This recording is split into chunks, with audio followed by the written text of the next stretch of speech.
So along with Visual Studio, we're going to be using two other major tools this semester, GitHub and SourceTree.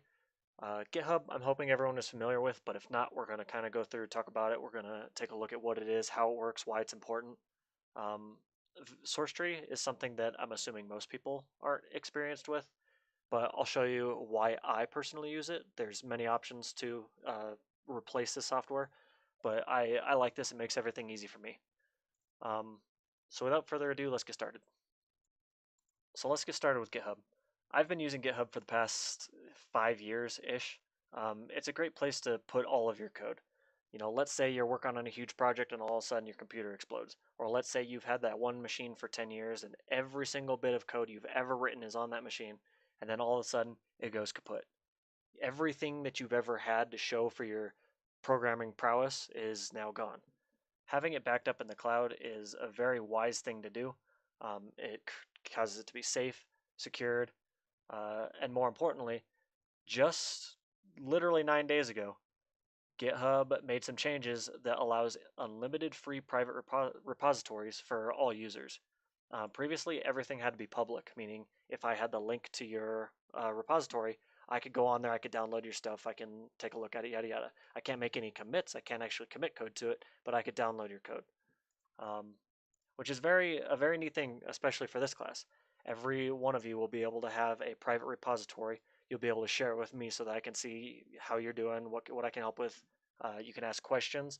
If you have any questions, you can just give me a link to your repository. You don't have to send me a whole bunch of files or anything. You can just say, hey, this file right here, I'm having issues, it's doing this. I could probably take a look at it and solve it from there. So now, what you guys are going to need to do is you're going to need to create a GitHub account. Something that I highly recommend here is to use your personal email. Don't use your UCCS email. Don't use your work email. Use something that you're going to have forever. That's yours. Let's say 10 years down the road you've graduated from UCCS. You don't have that. You don't have that email anymore. You run into a problem where it causes a disjunct. This is something that you're going to be using quite literally the rest of your programming life. Every single software development job I've had used GitHub in one way or another. So let's go ahead and create a repository. You're going to go to just github.com after you've logged in. I'm already logged in. And you're going to click Create New Repository. I'm going to call it CS3020. Description, doesn't really need that. And then you're going to make it private. If we all made public repositories, then everyone could just see everybody's code, and we don't want that. We want everybody doing their own work. You're going to initialize with a README, and for the gitignore, you're going to type Visual Studio. And then you're going to click Create Repository. So at the very beginning, this is now your personal, I'm the only person that can see it, repository. Any code that I put in here, any files that I put in here, they're mine. Nobody else can see it. First thing you're going to want to do is change that. You're going to go to Settings, you're going to go to Collaborators, and then in this area right here, you're going to type in DARARE. That is the first 5 letters of my last name, first and middle initial. That's the tag I go by. And you're going to click Add Collaborator. That'll add me to your project. I'll get an email saying, hey, so-and-so wants to add you. It'll add me to your project so that I can see your work. When it comes to grading assignments and all that stuff, you're not actually going to like zip up your code. You're not going to submit your code. You're just going to leave a comment saying, on this day, I made my last commit for this project and I've submitted it. I'm going to run a script that'll simultaneously update everyone's repositories on my local machine so that I can just go in, do what I need to do the grading, do the editing, do the commenting, whatever, and then we go from there. So I want to talk for a minute about the gitignore and the README. So the README itself is just whatever it is, it displays on the front page of your repository. If you wanted to link this here, because it's private, you would have to share it with somebody. This gives you a description of what it is. You can go here and you can edit it directly in the repository itself. This will be very good for leaving notes, leaving comments, other things like that. Oftentimes, people don't use this. You can use it if you want. You don't have to. It's very useful. For my master's thesis project, I use it all the time. Gitignore, however, is something very interesting. It basically tells your file system what files to include, what files to exclude from your repository. A good thing to think about this is Let's say I have a repository with a ton of zipped files in it. There's generally no reason for me to include those huge files in my repository, so whether the next person that downloads it has to spend 4 years downloading it because you have all these zip files. Another example of this is the bin and object files. Every single project you create will include these, and these have bulky debug files that are just huge in size. And these files are not relevant to the project. As soon as you build your project once, they get recreated, but they're 3, 4, 5 times the size of the overall project itself, which you don't want to put that in a repository. You want to keep it clean. So GitHub's default git ignore is generally very good. If you want to go make some changes to it, feel free. Do whatever makes your code work, correct. But do keep in mind, I could go edit my git ignore and I could say, okay, ignore every CS file. So I could say star.cs. On your local machine, your code would still run no problem, because you still have all your files. When you make changes, it'll work. When I go to download your files, I won't have any class files. I won't actually be able to run your solutions. So just keep in mind when editing this, it's very important. Another thing to note is, and we'll go back to one of my other repositories here. Let's go to archive. So here I have a git ignore up at the top. This git ignore is literally just across the board, every single file, ignore zip files, ignore meta files. I don't want those. I don't want them at all. They're never in any situation useful. So that's at the very, very top. However, my Visual Studio projects, I have another git ignore in here. I have this git ignore. So this git ignore was built specifically for Visual Studio.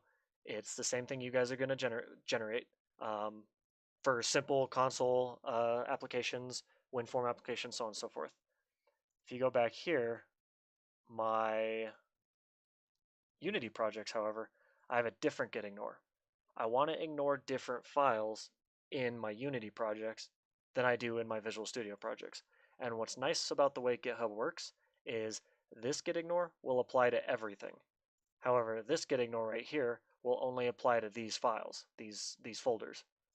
This git ignore will only apply to these folders. So it always percolates down, which makes it very nice to organize your code in such a way that your repository, is a few hundred megabytes, for example, instead of a few hundred gigabytes. Very useful for cleaning up your repositories. So going back to our CS3020 repository, it's neat, it's nice, we created it, it's good to go. However, there's nothing in it. How do we add the stuff?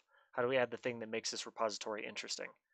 The way we're going to do that is with an application called SourceTree. SourceTree is just super convenient. It makes everything nice. If you don't use SourceTree, the way you work with your Git repository is this, a command window. Git pull, git commit, git fetch. You have all these different commands that you can run in a command line. But as you can imagine, this is a pain in the butt. It can get very confusing. It's hard to remember all these things. It's hard to make sure you're doing everything correctly. There's no GUI for it.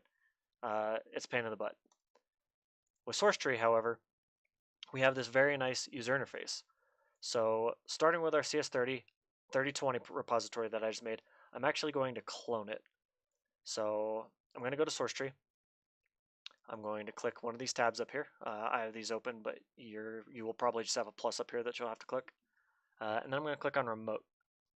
So at this point, you probably don't have a GitHub link right here. Matter of fact, I'm almost sure you don't. You're probably going to have something that says Bitbucket. SourceTree comes from a company called Atlassian. Atlassian has a cloud hosting service, just like GitHub, called Bitbucket. We're going to be using GitHub this semester, so we need to alter a few things and add our account. So you're going to click this Add an Account button. You're going to make sure this says GitHub. You are going to change this to basic, and then you're going to log in using the information that you use to log in to your GitHub account. Once you go through all that, click OK, and then it should pop up here and it'll show all your repositories. I have a bunch of them, but if I type CS3020, it is going to pull this up. So I'm going to click clone. It's going to bring me to this page, and then I get to pick where I want to put it. So I'm going to put it on repositories, and I already have the CS3020 class, but I'm going to go ahead and create a new folder, call it CS3020. And I'm going to select the folder. This is Git repository. This is the root. Clone. So it's going to go through everything. I'm now up to date with my master branch, and I'll talk more about that later. When I click Open and Explore, you can see that I now have in that location the README and the git ignore that I generated on GitHub itself. But again, this is empty. There's nothing here. This isn't fun. This isn't exciting. So what we're going to do is we're going to go back to my CS30 class project. We're going to copy everything from here and put it in this folder. But yet, let's even clean it up a little bit. We'll say documents. We already have a project folder, and then we have documents. So we'll put everything like that. So we now have a relatively clean structure, easy, good looking, no problem. However, I just put this in this folder, but wait a minute, I refresh my page, there's nothing here. In order to actually get my changes live, I have to do what we call pushing it. When you open up SourceTree, it's going to detect all of my changes. These are all the changes that I made. And if you open it up, that's a PDF, we don't want to do that, but a car.cs file, it shows me all the code. If I had changes, it would show it green, red, stuff like that. I'll show examples of that here in a minute. But first thing I'm going to do is I'm going to stage it. And then I like to check this button. What this button is going to do is as soon as I commit, it's immediately going to push it live. I could do, a commit, do another commit, do a third commit, do a fourth commit, and then click this push button and it'll push them all at once. This just makes it easy. It automatically goes live. It's kind of hit it and forget it. So in here, always leave good descriptions. When I go to grade your work, when I go to help you with your work, try to find any errors you're making, if there's good descriptions here, I'll be able to very easily pinpoint the exact problem that we're looking for. So we want to make sure to always in this section leave a good comment. A good comment for this might be example, transferring files from old location into repository. And then we're going to click commit. So now that since we made this checked, it's automatically pushed to master. So when I go to log history, ignore these, I made a mistake, so I reverted it. But you can see our changes here, transferring files from old location into repository. So we can actually see our files here, and if we look here, we can see all green. These are all the lines of code that I added. So when we go to our repository here and refresh the page, we can see that we have our documents and our example project in our repository. It's there. We're able to see it. Here's our solution. Here's our program CS. But if you notice, again, in our project's example project, we have this bin object full. We have all these things that we don't want. App, these things that we just absolutely don't need. It's just extra files. The size of this is what was that, 40 and then 25? So 65 kilobytes of garbage. And as you make bigger projects, more things, these just get bigger and bigger. Everything else is a fraction of that. It's super useful to remove these big files, and that's what our git ignore does. So you can see in our repository, we don't have these anymore. We don't need them, we don't have them, we don't want them. So that's why it's nice here. But our repository is now up to date. Everything's on there. We're good to go. A good thing to do is every time after you make a commit, just check your repository, make sure it's good, because this is what I see. I would like to, if possible, avoid any instances where there's I thought I submitted it, I didn't, or anything like that. We'll be working with this a lot, pretty much every day throughout the semester. So you'll get used to this pretty quick. So if you're somebody that might, work on a laptop when you're at school and then you have your home PC that you work on, similar to a flash drive, you got to take it out of one machine, put it in another. Any changes you're going to make on your laptop aren't going to directly translate onto your PC instantly. It's kind of hard to show an example without actually doing it, but whenever you go to sit at your PC after you've done work on your laptop, you're going to look at the repository, and this pull is going to have a little blue 1 on it, or 2 or 3, depending on how many pulls you made. This is also what I'm going to have to do in order to update my end of your repository. I'm going to have to open up your repository and click pull, click OK, and it'll pull any changes that have since been made. A good distinction to understand with your repository is local versus remote. This is remote. Everything on the remote server is a remote file. It exists in the cloud somewhere. But let's say I go here, open up my project, open up this. Let's say we want to go in here, and I want to add a description text file. This is a description. I've added the file. I'm not going to actually edit anything. It doesn't matter. But when I go to SourceTree, it changes. It's going to update it. So let's say on my laptop, I decided to create this text file. If I don't actually make the push, I'm not going to be able to pull it onto my desktop. This is a great example of remote versus local. This file right here is on my local machine, specifically in our example, my local laptop machine. It's not on any other device, it's not in the cloud, nothing. However, when I go to push it, submitted description text. So in our three scenarios, we have our laptop, we have our PC, and we have the cloud. This is now up to date. That text file is now up to date on our laptop and on the cloud. However, it's not up to date on our PC. When we go to our PC, the first time we open it up, we're likely going to want to click fetch just to fetch any local changes. And then the pull button here will have a little number on it, a little blue circle with a number in it. That's the amount of pulls that you've missed since you've been gone. So when you pull that, it'll automatically update your branch, specifically the master branch, because that's what we're on right now, to whatever's represented on your repository. Now, GitHub can do a lot of cool things. You don't have to just be on the master branch. For this class, just staying on the master branch is fine. We're not doing anything super crazy. We're not working with, a team of 3, 4, 5, 100. Staying on the master is going to be fine. If you want to create a branch off, there's plenty of resources online that you can look up on how to do that. But for the context of this class, we're not going to worry about it too much. Just stay on master. It's a very nice, clean place to be. Very linear, very straightforward. You know exactly what happens. Now I'd like to take some time to go through an existing repository that I have and kind of show what makes SourceTree so amazing. You can view these changes in GitHub, but it's not near as clean as this. So going back to the 7th of January, I made a change. I fixed an issue where only certain nodes were actually getting the neighbors.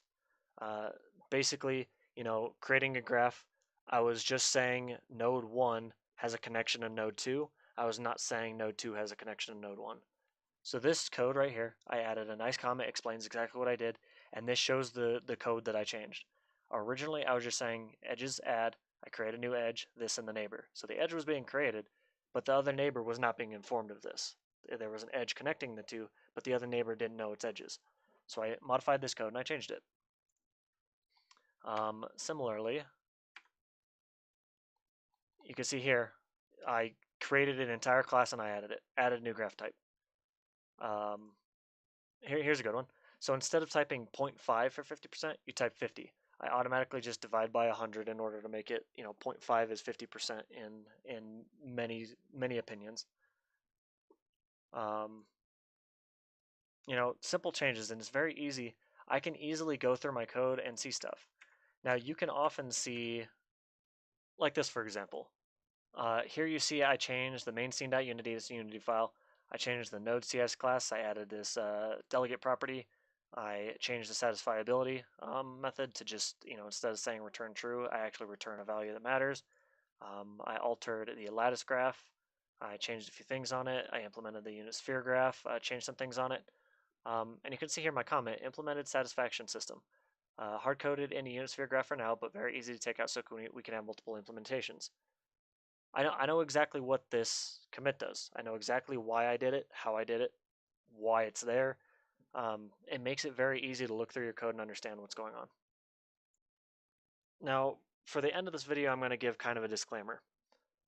Learning GitHub is difficult. Learning GitHub SourceTree repositories in general is very difficult.